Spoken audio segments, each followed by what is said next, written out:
Hello everyone, and welcome back to English Mindset. I'm Jessica, and I'm so glad you're here. If this is your first time listening, this channel is all about practical, friendly lessons that help you listen, speak, and think in English every single day. Today I want to tell you a true story, my story about how I learned to communicate in English without studying grammar rules first. Yes, grammar matters, and yes, you will absorb it along the way, but what unlocked fluency for me was not a book of rules, it was daily contact with living English and the courage to use it. I hope my journey gives you a simple path you can start following today, even while you wash the dishes, walk to work, or make breakfast. When I first began, I did what most learners do. I bought grammar books and highlighters. I underlined rules about tenses and conditionals. I memorized lists and filled in the blanks in exercise after exercise. My notebooks looked beautiful. My head felt heavy. And when I tried to speak, my mind went blank. All those rules that looked so clear on paper turned into a fog the moment I needed them in real life. I thought something was wrong with me. Then I met Mr. Adam, a teacher at a small language meetup, who spoke 3 languages smoothly and comfortably. He told me, grammar is a map, but you learn a city by walking it. Put your feet on the streets of English. He suggested something radical: stop chasing rules and start chasing sounds, stories, voices, and meaning. So I did. I began with short, simple audio tiny stories, everyday dialogues, even children's podcasts where the speakers were calm and clear. I didn't pause to analyze the grammar. I listened all the way through. Then I listened again. I let my brain notice the music of sentences and the patterns of everyday questions. The first story that stuck with me was about a man trying to bake a cake. He failed, then tried again, and finally succeeded. I found myself repeating his phrases while I cooked. Preheat the oven. Mix gently. Try again. Without planning it, I had learned vocabulary, sentence rhythm, and common structures just by enjoying a story. The language felt like warm air moving through a room, not like a wall I had to climb. At home I put this idea to work with my husband. Every evening we had tiny English moments. I would tell him a small story about my day, the way you might tell a friend what you cooked or who you met. I didn't aim for perfect sentences, I aimed for connection. I told him, today I saw a beautiful orange sky, and later, the birds were singing near the window. In the beginning I made mistakes. I repeated myself. I used the wrong word and then found a better one. But day by day I noticed something gentle happening. My sentences got longer, my pauses got shorter, and people understood me more easily.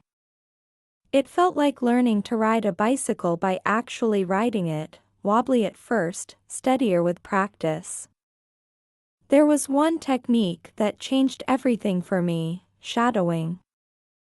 I chose short audio clips with natural, clear voices and repeated immediately after them, almost at the same time. I didn't stop the audio to analyze, I kept my voice moving with the speaker's voice, copying the melody, the stress, the pauses. One evening I shadowed a tiny story about a woman who owned a small bookstore. I love arranging the books by color, she said, and today a customer bought my favorite novel. I repeated it like a song, and suddenly my mouth was practicing English timing, not just English words. After a week of shadowing for 10 minutes a day, my pronunciation felt smoother and my confidence grew, not because my grammar charts were perfect but because my mouth knew the rhythm of real sentences. I also practiced asking questions because questions create conversation. While planning a weekend hike, I asked my husband, which route should we take, and how long will it take to reach the top? Those questions were not fancy, but they were real, and they opened the door to real answers. I learned words like route, distance, and trail simply because I needed them. Language grows fastest where life needs it. The same thing happened when I listened to a travel podcast about London. The host gave directions step by step: take bus number 12, go straight, turn left at the big building, and without any grammar explanation I picked up prepositions and sequence words because they mattered to the story. Grammar was there, alive inside the sentences, and my ears caught it without the stress of memorization. Another habit that helped me was describing what I saw. I took a photo of the park, or just looked around my kitchen, and spoke in simple sentences. The trees are bright green. The sun is warm on my face. A small dog is running. These lines are not poetry, they are practical footprints. When you describe what you see, your brain connects English to reality, and that connection is stronger than any rule in a book. Sometimes my husband and I played a mini game. He would say, "The cup is on the table," and I would add, "The table is brown and the cup is full of coffee." One sentence becomes two become three, and before you know it you're speaking paragraphs of natural English. I also discovered the power of retelling. I would listen to a short story and then tell it again in my own words. If the original story said, "Tom checked the table, the sofa, and his bag," I might say, "Tom looked everywhere: on the table, under the sofa, inside his bag." Retelling forces your brain to reorganize ideas and choose words. It's the gym where your fluency muscle grows. Some nights I sent voice messages to a friend I met online, a learner named Anna. She shared her day, and I replied using many of the same words and phrases she used. We were mirrors for each other. Repetition wasn't boring, it was the road to automaticity. Because language lives in emotions, I practiced naming my feelings in English. I said, "I'm nervous about tomorrow's meeting," and "I feel proud of my progress today." I listened to small stories of happiness and surprise and copied those expressions, too. When you can say how you feel, your English becomes yours. It stops being a school subject and starts being your voice. To strengthen that voice, I kept a tiny notebook, just a few words per day. If I heard the phrase, "I'm looking forward to it," I wrote it down and used it when I talked about a weekend plan. Writing was not a test, it was a memory tool, and it turned new phrases into useful friends. One of my favorite exercises is narrating routines. It's simple and powerful. I wake up at 6. I make coffee. I read for 5 minutes. I water the plants. Then you add details. I open the window and feel the morning breeze. Routine language is the skeleton of daily life. Once you can talk through your day, you can add muscles: opinions, reasons, comparisons. I prefer tea in the afternoon because it helps me relax. This market is cheaper than the supermarket. Your sentences get stronger because you're lifting small weights every day. To practice practical English, I role-played tiny scenes. At a cafe I whispered to myself, "I'd like a cup of coffee, please. Do you have oat milk?" At a shop I practiced, "Can I try this one?" and do you have a smaller size? When I needed directions, I rehearsed, excuse me, where is the bus stop? These lines live in the mouth, not in the rulebook. You practice them once, then again, and they're ready when you need them. There's another beautiful habit I want you to try, the 1-minute story. Choose a small moment from your day and speak about it for 60 seconds. Don't worry about mistakes. Focus on moving forward one idea, then the next. This morning I went to the bakery. The baker smiled and asked how I was. I bought fresh bread and some cheese. On my way home I saw a cat sitting on a wall, and the sunlight made the windows sparkle. You're not just practicing vocabulary, you're practicing flow, the gentle movement of thought to thought. That flow is what people feel when they say your English sounds natural. As your listening grows, your inner grammar grows too. You'll start to notice that after yesterday you naturally choose past forms, and after tomorrow you use future forms. You'll hear how questions invert, how prepositions settle into place, how articles appear or disappear. The rules are still real, but now they are the shadows of a living body instead of the bones of a skeleton. And if you choose to study a specific rule later, it will snap into place quickly because your ears already know the song. Let me share a few more stories of people who learn this way. My neighbor David loves cooking. He watched English cooking videos every evening just 10 minutes while dinner simmered. He learned words like chop, boil, whisk, and serve without ever opening a grammar book. Then he started telling me his tips in English. His confidence grew because he used language in a kitchen he already loved. Another friend, Sarah, wanted English for work. She listened to recordings of customer service calls and repeated lines like, "How may I help you?" and "Please hold for a moment." After a few weeks she could handle real calls with kindness and clarity. She didn't avoid grammar forever, she just didn't start there. She started with service, rhythm, and purpose. Consistency matters. 5 minutes daily beats one long session once a week. Attach English to existing routines, put a tiny podcast on while you make breakfast, shadow 2 sentences while you brush your hair, retell a story while you walk to the bus. If you commute, turn the bus into a classroom. If you cook, let the kitchen be your conversation lab. If you clean, narrate the steps out loud. First I wash the dishes. Then I wipe the table. Next I sweep the floor. You're not only cleaning, you're shining your fluency. Prediction is another playful tool. Pause a story and guess what happens next. She bought a ticket, maybe she'll miss the bus.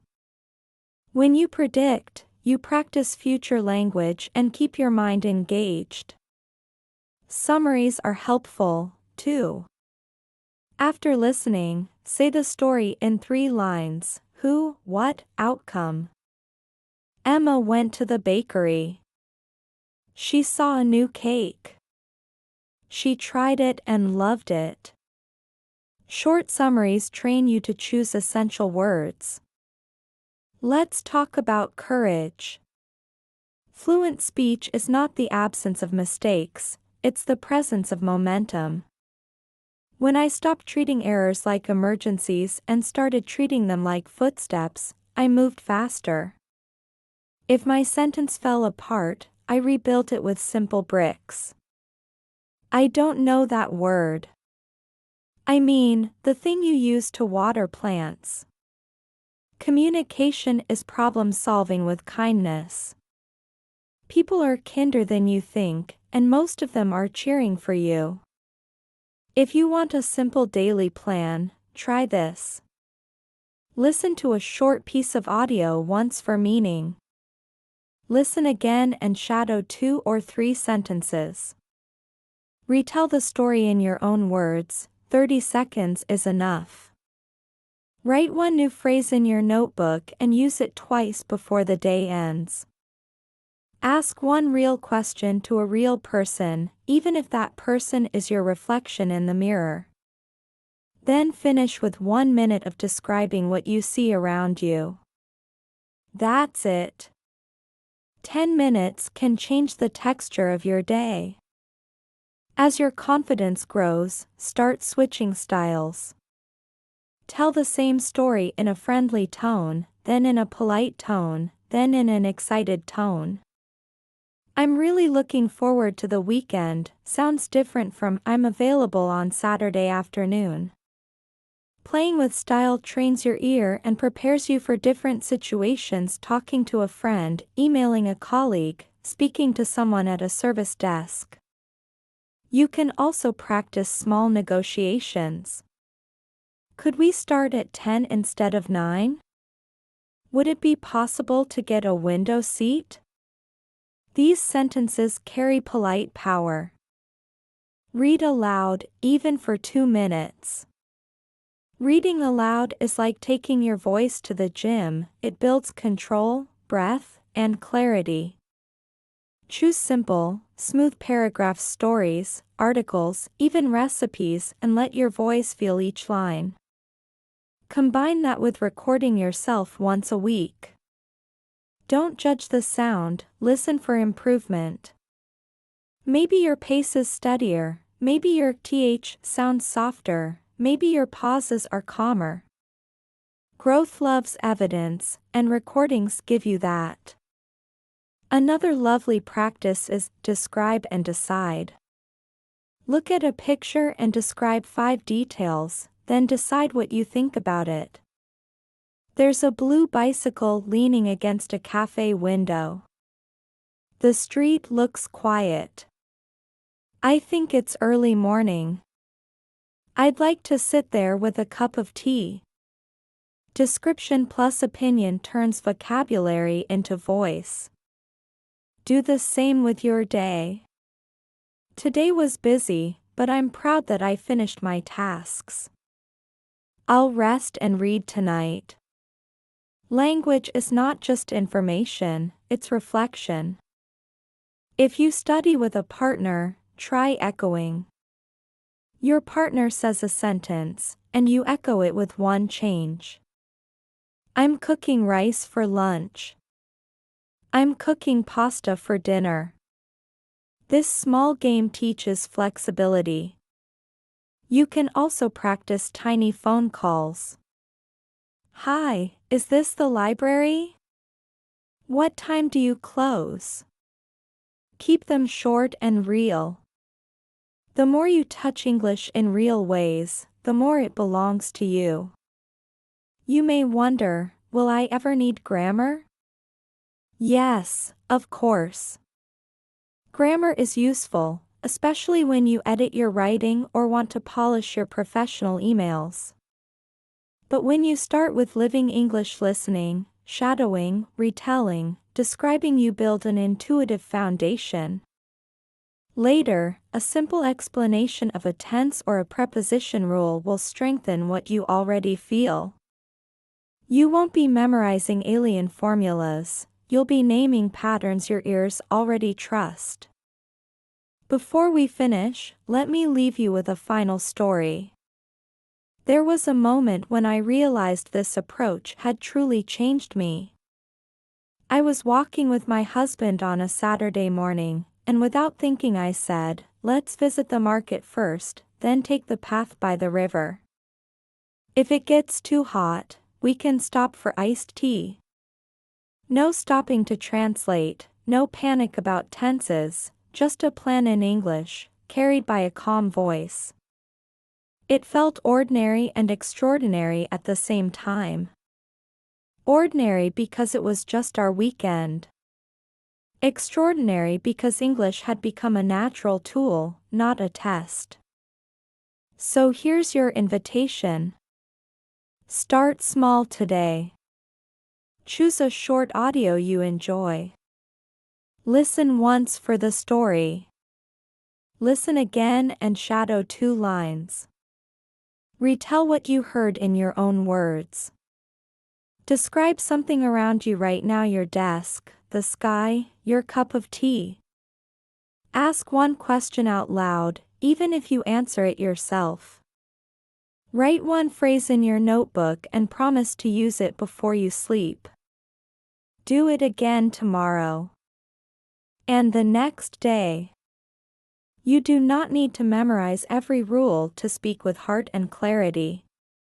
You need contact, repetition, curiosity, and the kindness to keep going. This is English Mindset, and I'm Jessica, cheering for you. Your English is not a test score, it's a bridge to people and places you care about. Keep listening. Keep speaking. Keep telling your small stories. And when you notice that your sentences are smoother, your vocabulary is richer, and your confidence is brighter, smile and say, "I did that." Because you did. And you can keep doing it one simple, living sentence at a time.